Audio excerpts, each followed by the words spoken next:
அறிவாளரின் 3 பண்புகள். முதல் பண்பு தன்னை அறிதல். இரண்டாவது பண்பு தவறுகளில் இருந்து கற்றுக்கொள்ளுதல்.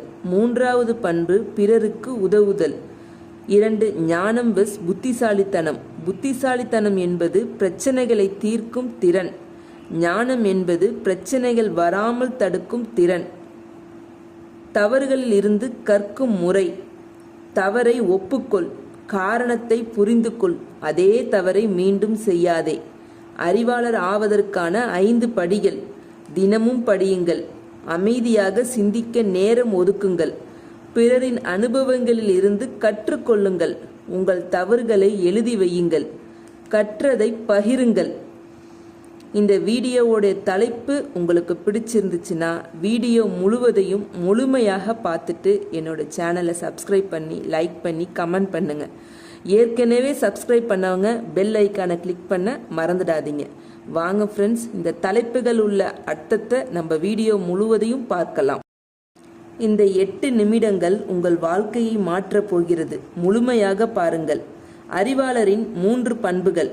அறிவாளர் என்றால் புத்தகம் படித்தவர் மட்டும் இல்லை. உண்மையான அறிவாளருக்கு 3 முக்கிய பண்புகள் உண்டு. முதல் பண்பு தன்னை அறிதல்.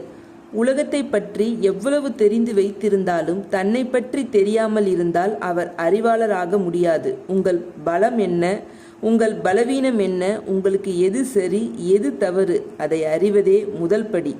இரண்டாவது பண்பு தவறுகளில் இருந்து கற்றுக்கொள்ளுதல். ஒரு அறிவாளர் தவறு செய்ய மாட்டார் என்று அர்த்தமில்லை. அவரும் தவறு செய்வார். ஆனால் வித்தியாசம் என்னவென்றால் அவர் அதே தவறை மீண்டும் செய்ய மாட்டார். ஒவ்வொரு நாளும் ஒவ்வொரு தவறும் ஒவ்வொரு பாடம். மூன்றாவது பண்பு பிறருக்கு உதவுதல். உண்மையான அறிவு பகிர்ந்து கொள்ளும்போதுதான் பெருகும். உண்மையான அறிவு பகிர்ந்து கொள்ளும்போது பெருகும். அது அறிவாளர் தனக்கு மட்டும் தெரிந்து வைத்து கொள்ள மாட்டார்.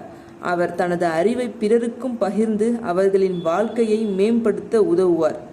ஞானம் வெஸ் புத்திசாலித்தனம். புத்திசாலித்தனமும் ஞானமும் ஒன்றல்ல, இரண்டுக்கும் பெரிய வித்தியாசம் இருக்கிறது.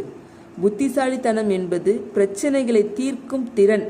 புத்திசாலிகள் எந்த பிரச்சனை வந்தாலும் அதற்கு உடனடியாக தீர்வு கண்டுபிடிப்பார்கள். அது ஒரு முக்கியமான திறன்.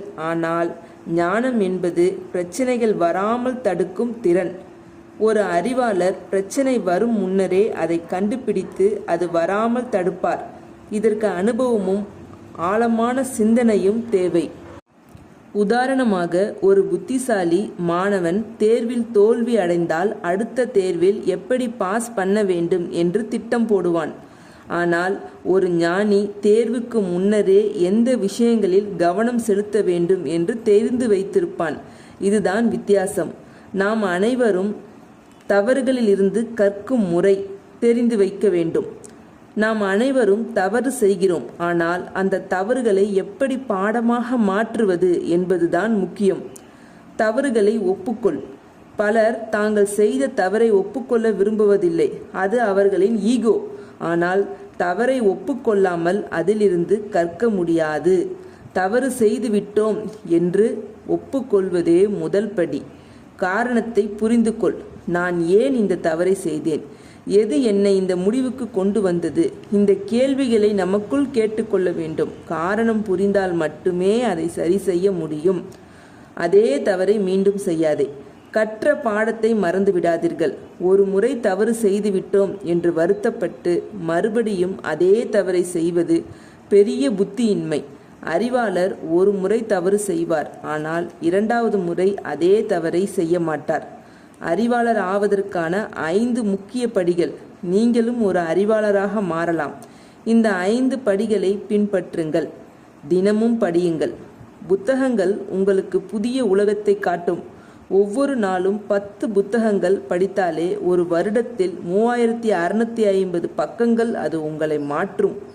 அமைதியாக சிந்திக்க நேரம் ஒதுக்குங்கள். ஒவ்வொரு நாளும் 10 நிமிடங்கள் மட்டும் அமைதியாக உட்கார்ந்து சிந்தியுங்கள். நான் என்ன செய்கிறேன், எங்கே போகிறேன், இந்த கேள்விகளை கேட்டுக்கொள்ளுங்கள். பிறரின் அனுபவங்களில் இருந்து கற்றுக்கொள்ளுங்கள். நாம் செய்த தவறுகளில் இருந்து மட்டும் கற்றால் போதாது, பிறர் செய்த தவறுகளில் இருந்தும் கற்றுக்கொள்ளுங்கள். அதற்காகவே வெற்றியாளர்களின் கதைகளை படியுங்கள். உங்கள் தவறுகளை எழுதி வையுங்கள். ஒரு நோட்டில் நான் இன்று இன்ன தவறு செய்தேன், அதிலிருந்து என்ன கற்றுக்கொண்டேன் என்று எழுதுங்கள். இது உங்களுக்கு ஒரு கண்ணாடி போல் இருக்கும். கற்றதை பகிருங்கள்.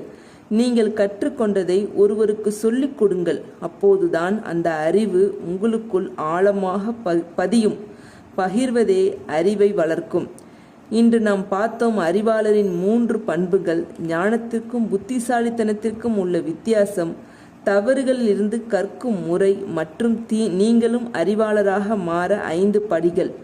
புத்தகங்களை மட்டும் படித்தவர்கள் அறிவாளர் ஆகிவிட மாட்டார்கள். தன் தவறுகளில் இருந்து பாடம் கற்றுக்கொள்பவரே உண்மையான அறிவாளர்கள். இந்த வீடியோ உங்களுக்கு பிடித்திருந்தால் சப்ஸ்கிரைப் பண்ண மறந்துடாதீர்கள். என்னோட சேனலையும் மறந்துடாதீர்கள். ஏற்கனவே சப்ஸ்கிரைப் பண்ணவங்க பெல் ஐக்கானை கிளிக் பண்ணிடுங்க. அடுத்த வர நம்மளோட புது வீடியோவுக்காக காத்திருங்க.